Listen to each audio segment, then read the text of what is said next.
అందరికీ నమస్కారం. శివలీల ఆరా యూట్యూబ్ ఛానల్‌కి స్వాగతం. శ్రీ పరమహంస యోగానంద గారి ఒక యోగ్యాత్మకత పుస్తకంలోని 15వ అధ్యాయం 'శశి మూడు నీలాలు' గురించి చదువుకుందాం. నువ్వు మా అబ్బాయి శ్రీ యుక్తేశ్వర స్వామి గారి గురించి ఎంతో గొప్పగా తలుస్తున్నారు కనుక ఆయన్నొకసారి నేను చూస్తాను అన్నారు డాక్టర్ నారాయణ చందర్ రాయ్ గారు.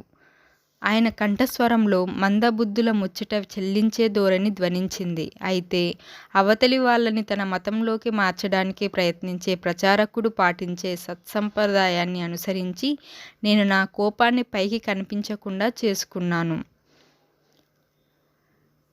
పశువైద్యులుగా ఉన్న డాక్టర్ రాయ్ గారు పక్కా ఆజ్ఞేయతావాది. ఆయన చిన్న కొడుకు సంతోష్ వాళ్ళ నాన్నగారి విషయంలో కాస్త శ్రద్ధ తీసుకోమని నన్ను ప్రాధేయపడ్డాడు. ఇంతవరకు నా అమూల్యమైన సహాయం అదృశ్యంగానే ఉంటూ వచ్చింది. ఆ మర్నాడు డాక్టర్ రాయ్ నాతో శ్రీరాంపూర్ ఆశ్రమానికి వచ్చారు. తమను కలుసుకోవడానికి గురుదేవులు ఆయనకి అనుమతి ఇచ్చిన తర్వాత వారు కలిసిన కొద్దిసేపు ఇద్దరి మధ్య మాటామంతి లేకుండానే గడిచిపోయింది. చూడవచ్చినాయన హఠాత్తుగా లేచి వెళ్ళిపోయారు. చనిపోయిన వాణ్ణి ఆశ్రమానికెందుకు తీసుకురావడం అంటూ నా వైపు పట్టి పట్టి చూశారు గురుదేవులు. ఆ కలకత్తా సంశయాలు వెళ్ళిపోయాక తలుపు మూసేయగానే, గురుదేవా, ఆ డాక్టర్ గారు సలక్షణంగా జీవించే ఉన్నారు కదండి, కానీ త్వరలో చనిపోతాడు. ఆ మాటకు నేను అదిరిపడ్డాను. ఆయన కొడుక్కిది పెద్ద దెబ్బ అవుతుంది. వాళ్ళ నాన్నగారి భౌతికవాద భావాల్ని మార్చడానికి టైం వస్తుందని సంతోష్ ఆశిస్తున్నాడు. ఆయనకి ఎలాగైనా మీరు సహాయం చేయాలని వేడుకుంటున్నాను. సరే, నీకోసం. గురుదేవుల ముఖంలో ఉత్సాహమేమీ లేదు. ఈ పొగరుబోతు గుర్రాల డాక్టర్కి మధుమేహం బాగా ముదిరింది. ఆ సంగతి ఇతనికి తెలియదు. 15 రోజుల్లో మంచం పడతాడు. ఇక అతని పని అయిపోయినట్టేనని వదిలేస్తారు వైద్యులు.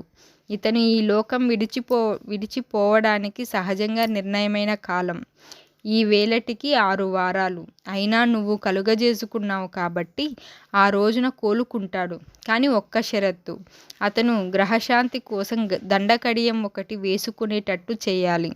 అయితే ఆపరేషన్ చేయబోయే ముందు గుర్రం ఎంత తీవ్రంగా విజృంభించి ప్రతిఘటిస్తుందో అంత తీవ్రంగానూ అతను దాన్ని ప్రతిఘటిస్తాడనడంలో సందేహం లేదు అంటూ ముసిముసిగా నవ్వారు గురుదేవులు. డాక్టర్ గారు దండకడియం వేసుకునేటట్టుగా బుజ్జగించి ఒప్పించడానికి నేను సంతోష్ ఎలా ఒడుపులు వేయాలో అని నేను ఆలోచిస్తూ ఉండగా శ్రీ యుక్తేశ్వర్ గారు మరికొన్ని రహస్యాలు వెల్లడించారు. ఆరోగ్యం మెరుగైన తర్వాత ఆయన్ని మాంసం తినొద్దని చెప్పు. అయినా నీ సలహా చెవిని పెట్టడనుకో. ఇంకో 6 నెలల్లో తన ఆరోగ్యం అద్భుతంగా ఉందని అనుకునే రోజుల్లోనే చటుక్కున రాలిపోతాడు అని చెబుతూ మా గురుదేవులు ఆయుర్దాయంలో ఈ 6 నెలల పొడిగింపు నువ్వు బతిమలాడడం వల్లనే మంజూరైందని కూడా అన్నారు. మరుసటి రోజున కడియం చేయడానికి ఒక కంసాలికి పురమాయించమని సంతోష్కు చెప్పాను. 1 వారానికల్లా అది సిద్ధమైంది. కానీ డాక్టర్ రాయ్ గారు దాన్ని వేసుకోనన్నారు. నా ఆరోగ్యం బేషుగ్గా ఉంది. జ్యోతిష్యానికి సంబంధించిన ఈ మూఢ విశ్వాసాలతో నన్ను మభ్యపెట్టలేవు. డాక్టర్ గారు నా వైపు కొరకొరా చూశారు. గురుదేవులు ఇన్ని మొండికేసిన గుర్రంతో పోల్చడం సబబుగానే ఉందన్న సంగతి గుర్తుకు వచ్చి నవ్వుకున్నాను. మరో 7 రోజులు గడిచాయి. డాక్టర్ గారు హఠాత్తుగా జబ్బు పడ్డారు. దాంతో ఆయన మెత్తబడి కడియం వేసుకోవడానికి ఒప్పుకున్నారు. మరో 2 వారాలకి ఆయనకి వైద్యం చేస్తున్న డాక్టర్ ఆయన మీద ఇంకా ఆశ లేదని నాతో చెప్పాడు. మధుమేహం వల్ల లోలోపల కలిగే భయంకరమైన దుష్పరిణామాలు వివరించాడు. నేను తలాడించాను. 1 నెల్లాళ్ళు జబ్బుతో బాధపడ్డ తర్వాత డాక్టర్ రాయ్ గారికి మెరుగవుతుందని మా గురువుగారు చెప్పారండి అన్నాను. ఆ డాక్టర్ నా మాట నమ్మలేనట్టుగా నా వైపు చూశారు. మరో 15 రోజుల తర్వాత ఆయన నన్ను కలిసి క్షమించమనే ధోరణితో ఇలా అన్నారు. డాక్టర్ రాయ్ గారు పూర్తిగా కోలుకున్నారు అంటూ ఆశ్చర్యం ప్రకటించారు. నా అనుభవంలో ఇంతకన్నా ఆశ్చర్యకరమైంది మరొకటి లేదు. ఇక రేపో మాపో అనిపించేటట్టున్నవాడు ఇంత విచిత్రంగా కోలుకోవడం ఎన్నడూ చూడలేదు. మీ గురువుగారు నిజంగా రోగాలు నయం చేసే ప్రవక్త అయి ఉండాలి. డాక్టర్ రాయ్ గారిని ఒకసారి కలుసుకొని మాంసం కలవని భోజనం చెయ్యమని శ్రీ యుక్తేశ్వర్ గారు ఇచ్చిన సలహా మళ్ళీ గుర్తు చేసి వచ్చిన తరువాత 6 నెలల దాకా ఆయన్ని చూడలేదు. ఒకనాడు సాయంత్రం నేను మా ఇంటి వసారాలో కూర్చొని ఉండగా ఆయన మా ఇంటి దగ్గర కాసేపు మాట్లాడిపోదామని ఆగారు. మీ గురువుగారికి చెప్పు, తరచూ మాంసం తింటుండడం వల్లే నేను పూర్తిగా బలం పుంజుకున్నానని. పథ్యాన్ని గురించి ఆయనకున్న శాస్త్ర విరుద్ధమైన అభిప్రాయాలు నా మీద పనిచెయ్యలేదు. నిజమే, డాక్టర్ రాయ్ గారు ఆరోగ్యం రూపుగట్టినట్టున్నారు. కానీ ఆ మర్నాడే సంతోష్ పక్క వీధిలో ఉన్న వాళ్ళ ఇంటి నుంచి నా దగ్గరికి పరిగెత్తుకుంటూ వచ్చి నాన్నగారు పొద్దున్నే పోయారు అని చెప్పాడు. గురుదేవులతో నాకున్న అనుభవాల్లో అతి విచిత్రమైన వాటిలో ఇది ఒకటి. ఆ పొగరుపోతూ పశువైద్యుడు ఎంత అపనమ్మకంగా ఉన్నప్పటికీ గురుదేవులు ఆయనకి నయం చేశారు. ఆయన ఆయుర్దాయాన్ని మరో 6 నెలలు పొడిగించారు. నేను ప్రాధేయపడి కోరినందువల్లే ఇది జరిగింది. భక్తుల గాఢమైన ప్రార్థనలు మన్నించడంలో శ్రీ యుక్తేశ్వరులు చూపే దయకు అవధులు ఉండేవి కావు. మా కాలేజీ స్నేహితుల్ని గురుదేవుల దర్శనానికి తీసుకురావడం నాకు గర్వకారణంగా ఉండేది. వాళ్ళల్లో చాలామంది మత విషయపరమైన సంశయశీలత అనే విద్యావంతుల షోకు ముసుగును కనీసం ఆశ్రమంలో తీసి పక్కకు పెట్టేసేవారు. మా స్నేహితుల్లో ఒకడు శశి. చాలాసార్లు వారం చివరి సెలవు రోజులు శ్రీరాంపూర్లో హాయిగా గడిపేవాడు. గురుదేవులకు వాడంటే వల్లమాలిన ఇష్టం కలిగింది. కానీ వాడి ఆంతరంగిక జీవితం విచ్చలవిడిగా అడ్డదిడ్డంగా ఉన్నందుకు ఆయన నొచ్చుకునేవారు. శశి, నువ్వు కనుక సరిగా మారకపోతే ఇంకొక ఏడాదిలో నీకు చాలా పెద్ద జబ్బు చేస్తుంది. శ్రీ యుక్తేశ్వర్ గారు మా స్నేహితుడి వైపు ఆప్యాయతతో కూడిన ఆగ్రహంతో చూశారు. దీనికి ముకుందుడు సాక్షి. ముందే హెచ్చరించలేదని తరువాత నన్ననకు. శశి నవ్వాడు. గురుదేవా, నాలాంటి దురదృష్టవంతుడి విషయంలో దేవుడు దయతలిచేలా చేసే భారం మీ మీదే పెడుతున్నాను. నా అంతరాత్మ అంగీకరిస్తోంది, కానీ నా మనస్సు బలహీనంగా ఉంది. ఈ లోకంలో మీరొక్కరే నాకు రక్షకులు. మరి దేన్ని నేను నమ్మను. కనీసం 2 క్యారెట్ల నీలం ఒకటి ధరించాలి నువ్వు. అది నీకు సాయపడుతుంది. అది కొనే తాహతు నాకు లేదండి. అయినా గురుదేవా, కష్టం వస్తే మీరు తప్పకుండా నన్ను కాపాడతారని సంపూర్ణంగా విశ్వసిస్తున్నాను. ఇంకో ఏడాదిలో నువ్వు 3 నీలాలు తెస్తావు అని చెబుతూ శ్రీ యుక్తేశ్వర్ గారు అప్పుడింక వాటితో పని ఉండదు అని కూడా అన్నారు. తరచుగా కొద్ది మార్పులతో ఈ సంభాషణ జరుగుతూ ఉండేది. నవ్వొచ్చే నిరాశతో నేను మారలేను అంటుండేవాడు శశి. అయినా గురుదేవా, మీ మీద నాకున్న విశ్వాసం రాయి కన్నా నాకు అమూల్యమైంది.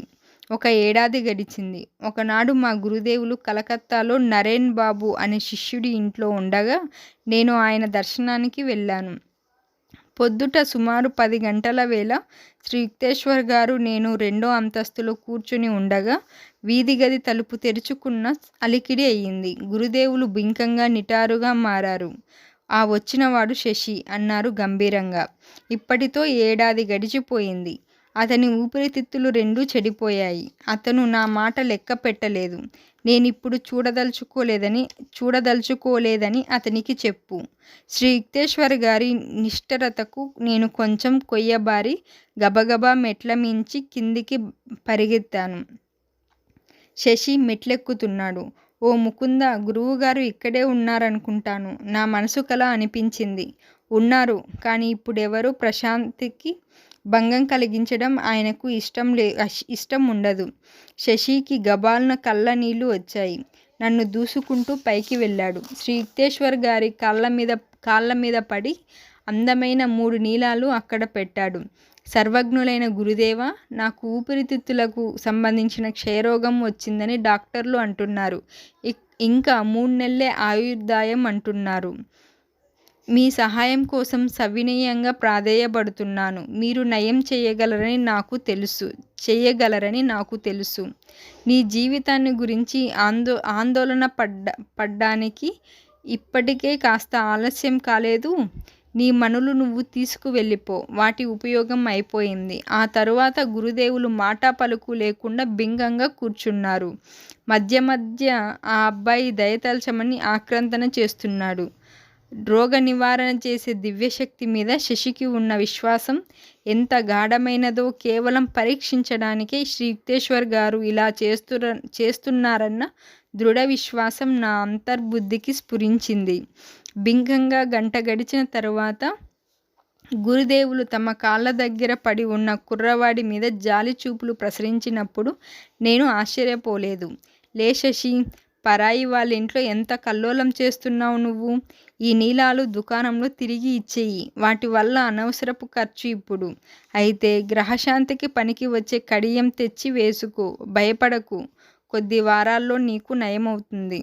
కన్నీళ్లతో తడిసి ముద్దయిన శశి ముఖంలో విరిసిన చిరునవ్వు నానిన నేల మీద చటుక్కున పడ్డ ఎండలా ఉంది. గురుదేవా, డాక్టర్లు చెప్పిన మందులు వాడమంటారా? నీ ఇష్టం. తాగినా సరే, పారబోసినా సరే, ఏదైనా పర్వాలేదు. సూర్యుడు చంద్రుడు ఒకరి స్థానంలోకి మరొకరు మారడం ఎంత అసంభవమో నువ్వు క్షయ వల్ల చనిపోవడం అంత అసంభవం అని చెప్పి శ్రీ యుక్తేశ్వర్ గారు చటుక్కున నేను మనస్సు మార్చుకోకముందే వెళ్ళిపో ఇంకా గాబరాగా వంగి నమస్కారం చేసి గబగబా వెళ్ళిపోయాడు మా స్నేహితుడు. ఆ తరువాతి వారాల్లో వాణ్ణి చూడ్డానికి నేను చాలాసార్లు వెళ్ళాను. కానీ వాడి పరిస్థితి రాను రాను మరీ దిగజారిపోతుండడం చూసి నివ్వెరపోయాను. శశికి ఈ రాత్రి గడవదు అంటూ వైద్యుడన్న మాటలు దాదాపు ఎముకల గూడులాగా దిగనారిపోయిన వాడు కనిపిస్తున్న తీరు చూసి ఉండబట్టలేక నేను హుటాహుటిన బయలుదేరి శ్రీరాంపూర్ వెళ్ళాను. నేను కళ్ళనీళ్లు పెట్టుకుంటూ చెప్పిన సమాచారం అంతా ఉదాసీనంగా విన్నారు. నన్ను ఇబ్బంది పెట్టడానికి ఎందుకు వస్తావు ఇక్కడికి? శశి కోలుకుంటాడని నేను హామీ ఇవ్వడం నువ్వు విన్నావే. నేను అత్యంత భక్తి శ్రద్ధలతో ఆయనకి ప్రణామం చేసి గుమ్మం దగ్గరికి వెళ్ళాను. శ్రీ యుక్తేశ్వర్ గారు వీడుకోలు మాట ఏమీ చెప్పకుండా మౌనంలోకి వెళ్ళిపోయారు. రెప్పలార్పని ఆయన కళ్ళు అరవిచ్చి ఉన్నాయి. ఆయన చూపు లోకాంతరానికి పయనించింది. వెంటనే నేను కలకత్తాలో శశి ఇంటికి వెళ్ళాను. మా వాడు మంచం మీద కూర్చుని పాలు తాగుతూ ఉండటం చూసి ఆశ్చర్యపోయాను. ముకుందా, ఎంత అద్భుతం జరిగిందనుకున్నావు? 4 గంటల కిందట ఈ గదిలో గురుదేవుల ఉనికి నాకు అనుభవమైంది. వెంటనే నా భయంకర రోగ లక్షణాలన్నీ మటుమాయమయ్యాయి. ఆయన దయ వల్ల నాకు పూర్తిగా బాగైనట్టు అనిపిస్తోంది. కొన్ని వారాల్లో శశి బాగా ఒళ్ళు చేశాడు. అది వరకు ఎన్నడూ లేనంతగా వాడి ఆరోగ్యం మెరుగుపడింది. అయితే రోగం నయమైన మీదట వాడి వైఖరిలో కృతజ్ఞత మిళితమైంది. మళ్ళీ శ్రీ యుక్తేశ్వర్ గారిని దర్శించడం అరుదైపోయింది. ఒకనాడు వాడు నాతో అన్నాడు, తన వెనుకటి జీవన విధానానికి గాఢంగా పశ్చాత్తాపపడుతూ గురుదేవుల ఎదుట పడాలంటే ముఖం చెల్లడం లేదని అన్నాడు. అయితే శశికి వచ్చిన జబ్బు ఒక పక్క వాడి సంకల్ప శక్తిని దృఢం చేసి, మరో పక్క వాడి నడతకు చెరుపు చేసి విరుద్ధ ఫలితాలు చూపించిందని నాకు నిర్ధారణ అయింది. స్కాటిష్ చర్చ్ కాలేజీలో నా మొదటి 2 ఏళ్ల చదువు పూర్తి కావచ్చింది. తరగతి గదుల్లో నా హాజరు అరుదైపోయింది. నేను సాగించిన కొద్దిపాటి చదువు ఇంట్లో పోరు లేకుండా చేసుకోవడానికే. నా ప్రైవేటు ట్యూటర్లు 2 యథావిధిగా వస్తుండేవారు. నేను మాత్రం యథావిధిగా గైర్హాజరు. నా విద్యాభ్యాస జీవితంలో కనిపించే క్రమబద్ధత ఇదొక్కటి అనుకుంటాను. భారతదేశంలో కాలేజీలో 2 ఏళ్ల చదువు పూర్తి చేసి ఉత్తీర్ణులైతే ఇంటర్మీడియట్ ఆర్ట్స్ డిప్లొమా వస్తుంది. ఆ తర్వాత విద్యార్థి మరో 2 ఏళ్లు BA డిగ్రీ కోసం ఎదురు చూడాలి. ఇంటర్మీడియట్ ఆర్ట్స్ చివరి పరీక్షలు అరిష్టంలా ఎదుట కనిపిస్తున్నాయి. వెంటనే పూరీ పరిగెత్తాను. మా గురుదేవులు కొన్ని వారాలుగా అక్కడుంటున్నారు. పోన్లే, నువ్వు చివరి పరీక్షలకు వెళ్ళక్కర్లేదని ఆయన అంటారేమోనని రవ్వంత ఆశపడుతూ నేను ఆ పరీక్షలకి బొత్తిగా సిద్ధం కాకుండా ఉన్నానన్న సంగతి ఆయనకు నివేదించుకున్నాను. శ్రీ యుక్తేశ్వర్ గారు చిరునవ్వు నవ్వుతూ నన్ను సముదాయించారు. నువ్వు మనసారా ఆధ్యాత్మిక సాధన చేశావు. అంచేత కాలేజీ చదువు ఉపేక్షించకుండా ఉండలేకపోయావు. వచ్చే వారం మాత్రం జాగ్రత్తగా పుస్తకాల్లో మునిగి ఉండు. ఓటమి లేకుండా గండం దాటతావు. అప్పుడప్పుడు నాలో సహేతుకంగా తలెత్తే సందేహాల్ని అణిచేసుకుంటూ కలకత్తాకు తిరిగి వచ్చాను. నా బల్ల మీద పుస్తకాల గుట్టను పరకాయిస్తూ నట్టడివిలో దారి తప్పిన బాటసారిలా ఆందోళన పడ్డాను. చాలాసేపు ధ్యానం చేసిన మీదట నాకు శ్రమను తగ్గించే ఉత్తేజం కలిగింది. ప్రతి పుస్తకం అలవోకగా తెరిచి ఎదుట కనిపించిన పుటలు మాత్రమే చదువుతూ వచ్చాను. ఇలా రోజుకు 18 గంటల చొప్పున వారం రోజుల పాటు ఈ పద్ధతి కొనసాగించేసరికి కంఠస్థం చేయడం అన్న కలలో నేను ఆరితేరాననిపించింది. అడ్డదిడ్డిగా కనిపించే నా దైవాధీనం చదువును పరీక్ష హాలల్లో గడిచిన ఆ తరువాతి రోజులే సబబని నిరూపించాయి. పరీక్షలన్నీ పాస్ అయ్యాను. వెంట్రుకవాసిలో ప్రమాదం తప్పించుకొని నా స్నేహితులు, మా ఇంట్లో వాళ్ళు కురిపించిన అభినందనల్లో నమ్మశక్యం కానిదేదో జరిగినప్పుడు కనబరిచే ఆశ్చర్యం కూడా పొడగట్టింది. పూరీ నుంచి తిరిగి వచ్చిన తరువాత శ్రీ యుక్తేశ్వర్ గారు నన్ను ఆనందచకితుణ్ణి చేశారు. ఇంక నీ కలకత్తా చదువు అయిపోయింది. యూనివర్సిటీ చదువులో చివరి 2 ఏళ్ళు నీకు ఇక్కడే శ్రీరాంపూర్లో సాగేటట్టు చూస్తాను. నేను బిత్తరపోయాను. గురుదేవా, ఈ ఊర్లో బ్యాచిలర్ ఆఫ్ ఆర్ట్స్ కోర్సు లేదండి అన్నాను. ఉన్నత విద్య బోధించే ఒకే ఒక సంస్థ అయిన శ్రీరాంపూర్ కాలేజ్లో 2 ఏళ్ల ఇంటర్మీడియట్ కోర్సే ఉంది. గురువుగారు కొంటెగా చిరునవ్వు నవ్వారు. నీకోసం BA కాలేజీ పెట్టాలని చందాలు పోగేయడానికి తిరగాలంటే ఈ ముసలితనంలో నా వల్ల కాదు. ఈ పని మరొకరి ద్వారా ఏర్పాటు చేయించాలనుకుంటాను. 2 నెలల తరువాత శ్రీరాంపూర్ కాలేజీ అధ్యక్షులు ప్రొఫెసర్ హోవెల్స్ 4 ఏళ్ల కోర్సు నడపడానికి కావలసిన నిధులు సంపాదించడంలో తాము కృతకృత్యులయ్యామని బహిరంగంగా ప్రకటించారు. శ్రీరాంపూర్ కాలేజీ కలకత్తా విశ్వవిద్యాలయానికి పూర్తి అనుబంధ శాఖ అయింది. శ్రీరాంపూర్లో BA తరగతిలో చేరిన తొలితటి విద్యార్థుల్లో నేనొకణ్ణి. గురుదేవా, నా మీద మీకెంత దయండి. కలకత్తా విడిచిపెట్టి శ్రీరాంపూర్లో మీకు దగ్గరగా ఉండాలని ఎంతకాలం నుంచో ఉవ్విళ్ళూరుతున్నాను. పెదవి కదపకుండా మీరు చేసిన సహాయానికి ప్రొఫెసర్ హోవెల్స్ గారు మీకు ఎంత రుణపడి ఉన్నారో ఆయనకు తెలియదు. శ్రీ యుక్తేశ్వర్ గారు తెచ్చిపెట్టుకున్న బింకంతో నా వైపు చూపు సారించారు. ఇప్పుడు నువ్వు రైళ్లలో గంటల కొద్దీ గడపవలసిన అవసరం ఉండదు. నీ చదువుకు ఎంత తీరిక చిక్కుతుందో. బహుశా నువ్వు చివరి క్షణంలో కంఠస్థం చేయడం తగ్గించి సరైన విద్యార్థివవుతావనుకుంటాను. కానీ ఎంచేతను ఆయన కంఠస్వరంలో విశ్వాసం కొరవడింది. ఇంతటితో 15వ అధ్యాయం పూర్తి.